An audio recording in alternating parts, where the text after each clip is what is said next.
Oh, fantastic. Thank you so much, Sulu. Thank you, Nikki Bush. Hopefully, we get to chat to you a bit later on next week about children and keeping them good as they approach school days. Now, I'm sure we've all been victims of this one, reaching for that cup of coffee or a little handful of chocolate when we're looking for that quick pick-me-up, right? The truth is, caffeine and sugar snacks, they do help to give you that extra boost, but after a quick spike in energy, the boost is short-lived and it will end in a major crash. Now, we chat to dietitian Maryke Gallagher on how nutrition plays such a vital role in our daily energy and what we should be eating to keep our bodies going all day long. Yeah. Maryke, good morning. Good morning. I mean, just before this, now, we were actually talking about how we used to crash in varsity, for example. You know, starting your day off at 8 and you have a 2 p.m. lecture, 4 p.m. lecture. I mean, what are the common causes of lack of energy, you know, or that 3 p.m. slump?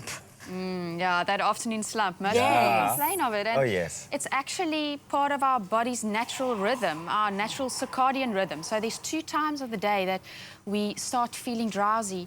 And between 2 p.m. and 4 p.m., our core temperature drops, and that makes you feel sleepy naturally.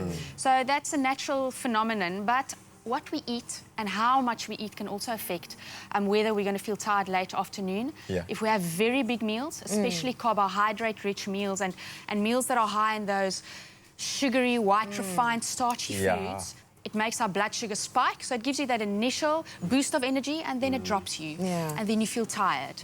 Interestingly, carbohydrate-rich foods also helps with the development of a chemical called serotonin. And serotonin makes you feel a little bit drowsy and relaxed. So if you have a very high carbohydrate meal, you might feel a bit sleepy after lunchtime. Is that what we call itis? Itis, otherwise known as itis. But the thing is, people are busy, you know, between dropping kids off at school, taking them to their next activity, trying to plan out your day, going to work, going to classes. People lead such busy lives. But how important is nutrition and diet when it comes to leading a busy life and making sure that you keep the balance going? It's essential. I mean, if you need to get that fuel in that'll help to sustain you so that you can cope with everything that life throws at you. And nutrition provides you not only with the energy, if you take in the right foods, but it also provides you with those nutrients that help the body to use the energy correctly. And we know, unfortunately, that stress can also drain us. And unfortunately, we often say we're stressed, we're busy, so we can't eat properly. But that's exactly when you need it. And usually when people tell me, oh, but I'm too busy to eat healthy, I encourage them to plan. And sometimes it just takes a little bit of planning before your week starts to help you to get all the right nutrients in, to help you cope with that busy schedule. You are preaching. So things like meal preps like in the beginning of the week. Okay, so we're talking about how people are too busy to go out there and eat healthy, so the easy thing is to eat fast foods, right? But then month end is approaching, people are about to get paid, we're doing our groceries soon. What kind of meals should we include in our diets, and how should we eat every day? Okay, so we spoke about that afternoon slump, feeling tired often after lunchtime. And if you want to have sustained energy, especially that afternoon shift, try and eat a smaller meal at lunchtime. And smaller, more frequent meals will really help, because it also gives that little bit of energy and glucose to your brain to function optimally.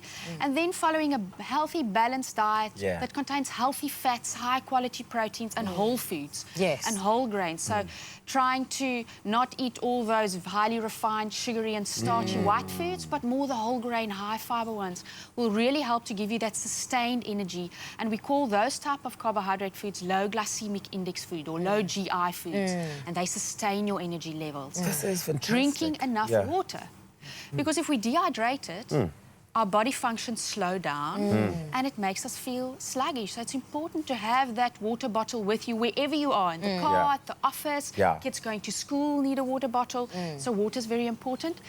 And then don't forget sleep and exercise. Oh, you need to rest, you need to exercise. And exercise, you know, when you feel tired, you might think, but I don't really feel like exercising. But moderate exercise can boost your energy levels.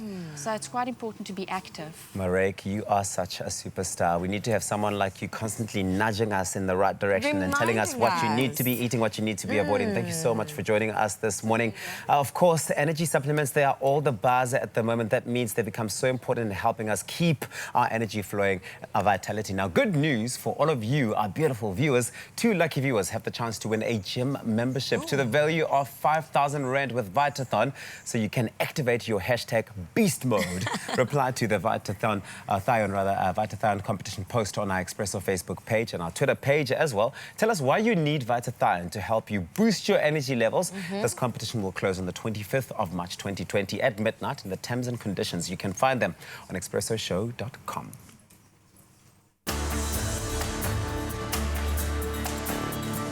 Activate your beast mode with VITATHION.